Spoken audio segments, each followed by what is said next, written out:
Hey everyone, welcome back to the channel.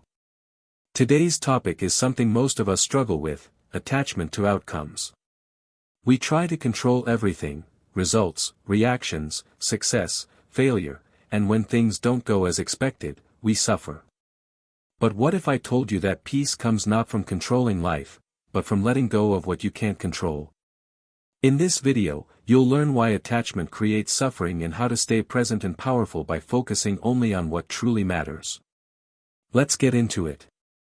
Part 1: Why attachment creates suffering. Most of our stress doesn't come from events, it comes from our expectations about how things should go. We're attached to getting that job, that relationship, that outcome.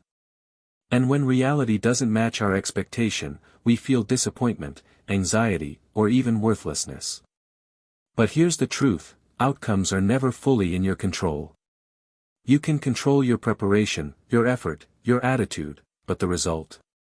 That's influenced by so many things outside your hands. Stoic philosopher Epictetus said, "Do not seek to have events happen as you want them to.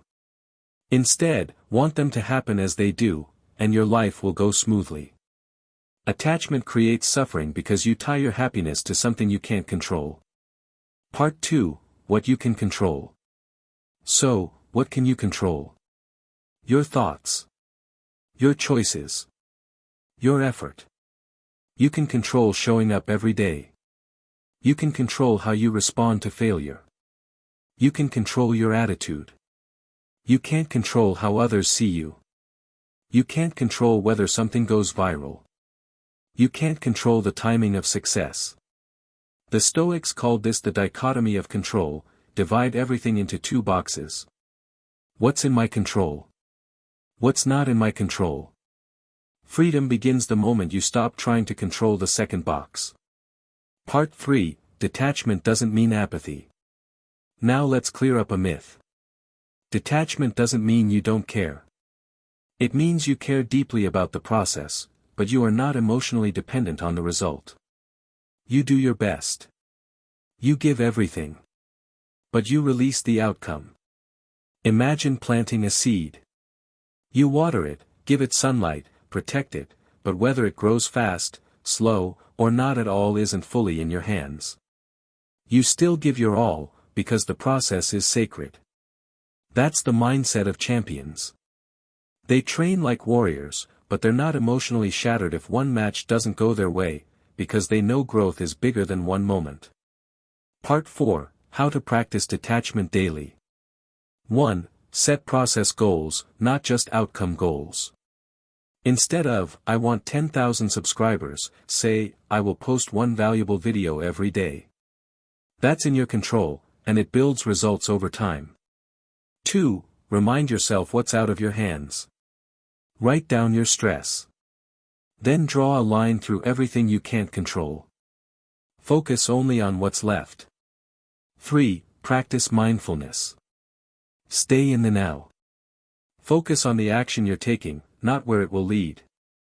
This trains your brain to enjoy the journey, not obsess over the destination. 4. Expect nothing, appreciate everything. When you release expectations, life surprises you.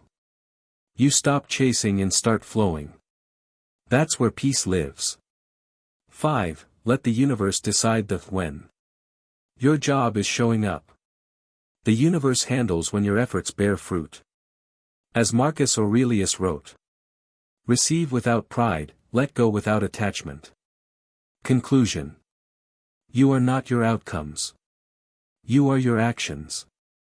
You are the one who shows up, stays consistent, and lets go of what you can't control. Letting go isn't weakness, it's power. Because when you're not attached to the result, you're free to give your best. If this message resonated with you, like this video, subscribe for more powerful mindset shifts, and drop a comment. What's one thing you're going to let go of today? Stay calm. Stay present. And as always, stay stoic.